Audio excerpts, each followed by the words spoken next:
बोलिए सूर्य भगवान की जय। आज रविवार का दिन है। सभी मनोकामनाएं पूर्ण करने वाले और जीवन में सुख समृद्धि लाने वाले रविवार व्रत की कथा। प्राचीन काल में किसी नगर में एक बुढ़िया रहती थी। वह प्रत्येक रविवार को सुबह उठकर स्नान से निवृत्त होकर आंगन को गोबर से लीपकर स्वच्छ करती थी। उसके बाद सूर्य भगवान की पूजा करने के बाद भोजन तैयार कर भगवान को भोग लगाकर ही स्वयं भोजन करती थी। भगवान सूर्य देव की कृपा से उसे किसी प्रकार की चिंता और कष्ट नहीं था। धीरे धीरे उसका घर धन धान से भर रहा था। उस बुढ़िया को सुखी होते देख उसकी पड़ोसन उससे बुरी तरह जलने लगी। बुढ़िया ने कोई गाय नहीं पाल रखी थी। रविवार के दिन घर लीपने के लिए वह अपनी पड़ोसन के आंगन में बंधी गाय का गोबर लाती थी। पड़ोसन ने कुछ सोच समझकर अपनी गाय को घर के भीतर बांध दिया। रविवार को गोबर न मिलने से बुढ़िया अपना आंगन न लीप सकी। आंगन न लीप पाने के कारण उस बुढ़िया ने सूर्य भगवान को भोग नहीं लगाया और उस दिन स्वयं भी भोजन नहीं किया। सूर्यास्त होने पर बुढ़िया भूखी प्यासी सो गई। इस प्रकार उसने निराहार व्रत किया। रात्रि में सूर्य भगवान ने उसे स्वप्न में दर्शन दिए और व्रत न करने और भोग न लगाने का कारण पूछा। बुढ़िया ने बहुत ही करुण स्वर में पड़ोसन के द्वारा घर के अंदर गाय बांधने और गोबर न मिल पाने की बात भगवान सूर्य से कही। सूर्य भगवान ने अपनी भक्त की परेशानी का कारण जानकर उसके सब दुख दूर करते हुए कहा, हे माता, हम तुमको एक ऐसी गाय देते हैं जो सभी इच्छाएं पूर्ण करती है, क्योंकि तुम हमेशा रविवार को पूरा घर लीप कर और गाय के गोबर से फिर भोजन बनाकर मेरा भोग लगाती हो और स्वयं भोजन करती हो। इससे मैं बहुत प्रसन्न हूँ। मेरा व्रत करने और कथा सुनने से निर्धन को धन और बांझ स्त्रियों को पुत्र की प्राप्ति होती है। स्वयं में उस बुढ़िया को ऐसा वरदान देकर भगवान सूर्य अंतर ध्यान हो गए। प्रातःकाल सूर्योदय से पूर्व उस बुढ़िया की आंख खुली तो वह अपने घर के आंगन में सुंदर गाय और बछड़े को देखकर हैरान हो गई। गाय को आंगन में बांधकर उसे जल्दी से चारा लाकर खिलाया। पड़ोसन उस बुढ़िया के आंगन में बंधी सुंदर गाय और बछड़े को देखा तो वह उससे और अधिक जलने लगी। तभी गाय ने सोने का गोबर किया। गोबर को देखते ही पड़ोसन की आंखें फट गई। पड़ोसन ने उस बुढ़िया को आसपास न देखा और तुरंत उस गोबर को उठाया और अपने घर ले गई और अपने गाय का गोबर लाकर बुढ़िया माई के घर में रख दी। सोने के गोबर से पड़ोसन कुछ ही दिनों में बहुत बड़ी धनवान हो गई। गाय प्रतिदिन सूर्योदय से पहले सोने का गोबर किया करती थी और बुढ़िया के उठने से पहले पड़ोसन उस गोबर को उठाकर ले जाती थी। बहुत दिनों तक बुढ़िया को सोने के गोबर के बारे में कुछ पता नहीं था। बुढ़िया पहले की तरह हर रविवार को भगवान सूर्य देव का व्रत करती रही और कथा सुनती रही। लेकिन सूर्य भगवान को जब पड़ोसन की चालाकी का पता चला तो उन्होंने तेज आंधी चलाई। आंधी का प्रकोप देखकर बुढ़िया माई गाय को घर के भीतर बांध दिया। सुबह उठकर बुढ़िया ने सोने का गोबर देखा तो उसे बहुत आश्चर्य हुआ। उस दिन के बाद बुढ़िया गाय को घर के भीतर बांधने लगी। सोने के गोबर से बुढ़िया कुछ ही दिनों में बहुत धनी हो गई। उस बुढ़िया के धनी होने से पड़ोसन बुरी तरह जल भुनकर राख हो गया। जब उसे सोने का गोबर पाने का कोई रास्ता नहीं सूझा तो वह राजा के दरबार में पहुंची और राजा को सारी बात बताई। राजा को जब बुढ़िया के पास सोने के गोबर देने वाली गाय के बारे में पता चला तो उसने अपने सैनिक भेजकर बुढ़िया की गाय लेने का आदेश दिया। सैनिक उस बुढ़िया के घर पहुंचे। उस समय बुढ़िया सूर्य भगवान का भोग लगाकर स्वयं भोजन ग्रहण करने वाली ही थी। राजा के सैनिकों ने गाय खोला और अपने साथ महल की ओर ले चले। बुढ़िया ने सैनिकों से गाय को न ले जाने की प्रार्थना की। बहुत रोई चिल्लाई, लेकिन राजा के सैनिक नहीं माने। गाय के चले जाने से बुढ़िया को बहुत दुख हुआ। उस दिन उसने कुछ नहीं खाया और सारी रात सूर्य भगवान से गाय को फिर से देने के लिए प्रार्थना करने लगी। दूसरी ओर राजा गाय को देखकर बहुत खुश हुआ, लेकिन अगले दिन सुबह जैसे ही उठा सारा महल गोबर से भरा देखकर घबरा गया। उसी रात भगवान सूर्य उसके सपने में आए और बोले, हे राजन, यह गाय वृद्धा को लौटाना, नहीं तो मैं तुम्हारा सर्वनाश कर दूंगा और तुम्हारा सारा राज्य सब नष्ट हो जाएगा। रविवार के व्रत से प्रसन्न होकर ही उसे मैंने यह गाय दी थी। सुबह होते ही राजा ने वृद्धा को महल में बुलाकर बहुत से धन के साथ सम्मानित सहित गाय लौटा दी और क्षमा मांगी। इसके बाद राजा ने पड़ोसन को दंड दिया और इसके बाद राजा ने महल से गंदगी दूर हो गई। उसी दिन राज्य में घोषणा कराई गई कि सभी स्त्री पुरुष रविवार का व्रत किया करें। रविवार का व्रत करने से सभी लोगों के घर धन धान्य से भर गए। चारों ओर खुशहाली छा गई। सभी लोग के शारीरिक कष्ट दूर हो गए। प्रेम से बोलिए सूर्य भगवान की जय। अब सुनते हैं सूर्य नारायण की दूसरी कथा। प्राचीन समय की बात है। एक नगर में एक निर्धन ब्राह्मण रहता था। वह अत्यंत धर्मपरायण और सत्यवादी था। उसके घर में धन संपत्ति की कोई कमी नहीं थी, किंतु भगवान सूर्य देव के प्रति उसकी अटूट श्रद्धा थी। वह प्रतिदिन प्रातःकाल नदी में स्नान करके उगते हुए सूरज को अर्घ्य देता और सूर्य मंत्र का जाप करता। ब्राह्मण की पत्नी भी पतिव्रता और धार्मिक थी। दोनों पति पत्नी जैसे तैसे अपना जीवन व्यतीत करते थे, किंतु उनके घर में सदैव अभाव बना रहता था। कई बार उन्हें भोजन भी नहीं मिलता था, फिर भी उन्होंने कभी धर्म का मार्ग नहीं छोड़ा। एक दिन सूर्य देव ने उनकी भक्ति की परीक्षा लेने का विचार किया। सूर्य देव एक वृद्ध साधु का रूप धारण करके उनके द्वार पर पहुंचे। उस समय ब्राह्मण भिक्षा लेने गया हुआ था और उसकी पत्नी घर पर अकेली थी। साधु ने भोजन के लिए कहा। ब्राह्मणी ने विनम्रता से कहा, हे महाराज, मेरे घर में अन्न का एक भी दाना नहीं है। यदि आप कुछ समय प्रतीक्षा करें तो मेरे पति भिक्षा लेकर लौट आएंगे, तब मैं आपकी सेवा अवश्य करूंगी। साधु ने कहा, यदि तुम्हारे मन में सच्ची श्रद्धा है तो तुम रविवार का व्रत आरंभ करो और सूर्य देव की पूजा करो, तुम्हारे सारे कष्ट दूर हो जाएंगे। इतना कहकर साधु वहां से चले गए। कुछ समय बाद ब्राह्मण घर लौटा और पत्नी ने अपने सारी बात पति को बताई। वे श्रद्धा पूर्वक फिर निश्चय किया कि हम श्रद्धा पूर्वक रविवार व्रत करेंगे। अगले रविवार को प्रातःकाल दोनों ने स्नान किया, घर को स्वच्छ किया और सूर्य देव का स्मरण करके व्रत का संकल्प लिया। उन्होंने तांबे के पात्र में जल भरकर उसमें लाल पुष्प और अक्षत डालकर सूर्य देव को अर्घ्य अर्पित किया। उस दिन उन्होंने केवल एक समय सात्विक भोजन किया और दिन भर सूर्य भगवान का स्मरण करते रहे। धीरे धीरे कई रविवार बीत गए। उनकी श्रद्धा और भक्ति बढ़ती गई। एक दिन आश्चर्यजनक रूप से ब्राह्मण को मार्ग में एक स्वर्ण मुद्रा मिली।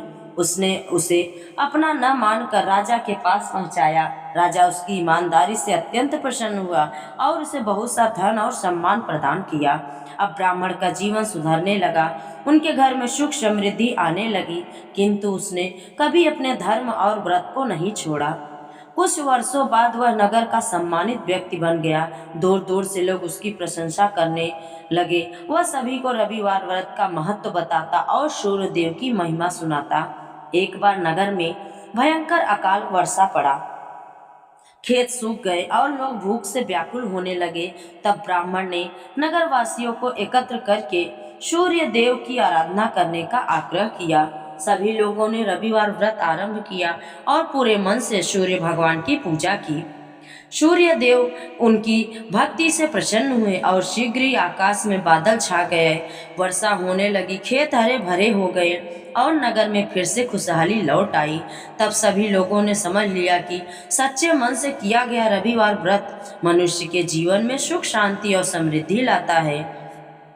रविवार व्रत करने से सूर्य देव की कृपा प्राप्त होती, मान सम्मान बढ़ता है, रोग दूर होते हैं और घर में सुख समृद्धि का वास होता है। प्रेम से बोलिए सूर्य नारायण की जय। अब सुनते हैं पुरुषोत्तम मास की कथा। अध्याय 14। श्रीमन्नारायण नारायण नारायण, श्रीमन्नारायण नारायण नारायण, लक्ष्मी नारायण नारायण नारायण, श्रीमन्नारायण नारायण नारायण। प्रेम से बोलिए लक्ष्मी नारायण की जय। श्री नारायण जी बोले। इसके बाद चिंता से आतुर राजा दृंधवा के घर वाल्मीकि मुनि आए, जिन्होंने परम अद्भुत सुंदर रामचंद्र जी का चरित्र वर्णन किया। राजा दृंधवा ने दूर से ही वाल्मीकि मुनि को आते हुए देखकर घबराहट के साथ जल्दी से उठकर भय युक्त हो उनके चरणों में दंडवत प्रणाम किया। भली भांति पूजा कर उत्तम आसन पर ऋषि को बैठाकर उनके चरणों को गोद में लेकर दोनों हाथों से धोया और उस चरणों दोकों को बड़े हर्ष के साथ सिर से धारण कर सुख पक्षी की बात स्मरण करता हुआ राजा दृंधवा ने मधुर वचन से कहा, हे भगवान, इस समय मैं कृतकृत्य हूँ, भाग्यवान हूँ, मेरा जन्म सफल हुआ। हे प्रभु, आज मेरा मनोरथ पूर्ण हुआ। आज आपके प्रत्यक्ष दर्शन से शास्त्र दिक् से यथार्थ यत्र का ज्ञान सफल हुआ। हे जगत के पावन करने वालों के पावन करने वाले, आज मैं अपने भाग्य का क्या वर्णन करूं। श्री नारायण बोले। इस तरह वाल्मीकि मुनि को कहकर वह राजा मौन हो गए। बाद में वाल्मीकि मुनि उस राजा को विनय युक्त होकर देखकर बड़े प्रसन्न हुए और जनता को आनंदित करते हुए बोले, वाल्मीकि मुनि, हे नृपश्रेष्ठ, ठीक है, तुम में उक्त प्रकार की सब बातों का होना संभव है। हे राजन, तुम चिंता से आतुर क्यों हो? सो सब मन की बात कहो। ऐसा मालूम पड़ता है कि तुम्हारी कुछ कहने की इच्छा है, इसलिए हे महामते, उसे कहो मुझसे। राजा दृंधवा बोला, आपके चरण कमल की कृपा से हमेशा सुख है, परंतु हे विद्वान, हमारे हृदय में एक बड़ा संदेह है। वन में होने वाले सुख पक्षी के मुख से निकले हुए प्राण के बाण के समान उस वचन को दूर करे। किसी समय मैं शिकारी खेलने के लिए गहन वन में निकल गया। वहां भ्रमण करता हुआ एक तालाब देखा, उसका जल पिया। बाद में थकान इतनी हो गई थी कि दूर करने के लिए एक वट वृक्ष के नीचे बैठ गया। अत्यंत घनी सुंदर छाया वाले और मन नेत्र को आनंद देने वाले उस वृक्ष पर बैठे हुए सुंदर सुख पक्षी को देखा। जब सुख पक्षी पर हमारी दृष्टि गई, तब उसने हमारे सम्मुख होकर एक श्लोक पढ़ा कि इस पृथ्वी पर विद्यमान अतुल सुख को देखकर तू तत्व आत्मा का चिंतन नहीं करता है, तो इस संसार को पार कैसे जाएगा। मैं इस प्रकार सुख पक्षी के वचन को सुनकर बहुत दुखी हो गया। हे ब्राह्मण, मैं नहीं जानता कि उस सुख पक्षी ने क्या कहा।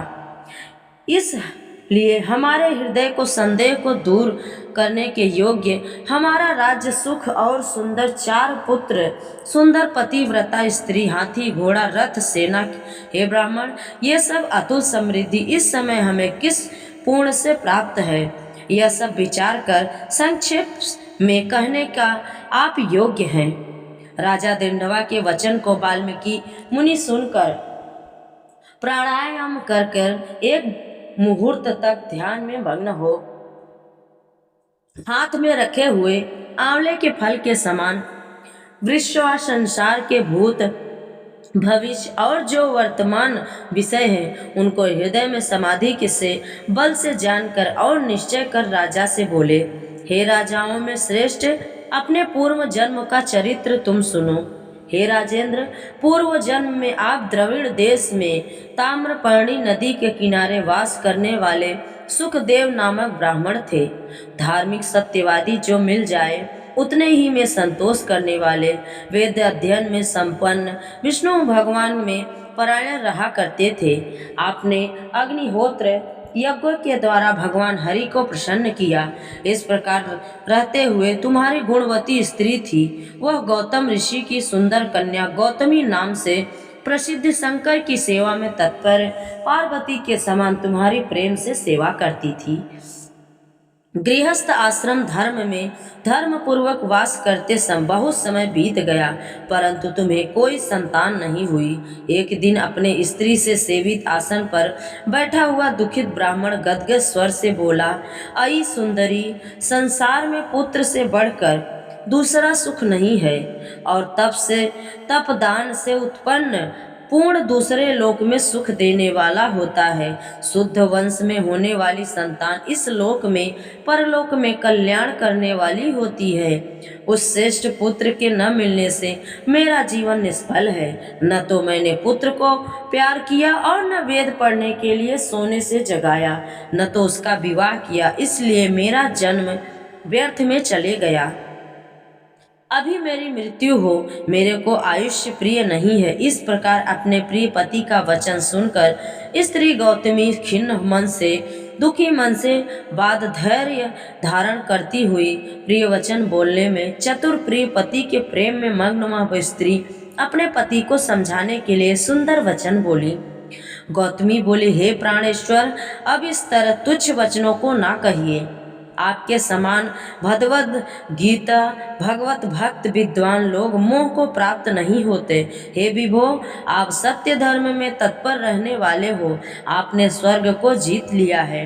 हे सुवत्र अर्थात हे सुंदर व्रत करने वाले, आप जैसे ज्ञानी को पुत्र से सुख की प्राप्ति कैसी, अर्थात ज्ञानी पुरुष पुत्रों से होने वाले सुख की इच्छा नहीं करते हैं।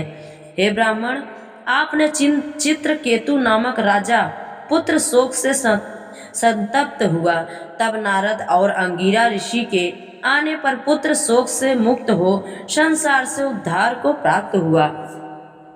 इसी प्रकार राजा अंगवेन नामक दुष्ट पुत्र के कारण रात्रि के समय वन को चला गया। इसी तरह से हे स्वामी, आपको भी संतानी सुख देने वाली होगी। फिर भी हे तपोधन, यदि आपको सतपुत्र की लालसा है तो प्रसन्नता से जगत के नाथ समस्त अर्थों के दाता श्री हरि भगवान की आराधना करें। हे ब्राह्मण, पहले संख्याचार करदर्य ऋषि ने जिनकी आराधना कर पुत्र को प्राप्त किया, जो कि पुत्र योगियों में श्रेष्ठ कपिल देव नाम से प्रसिद्ध हुआ।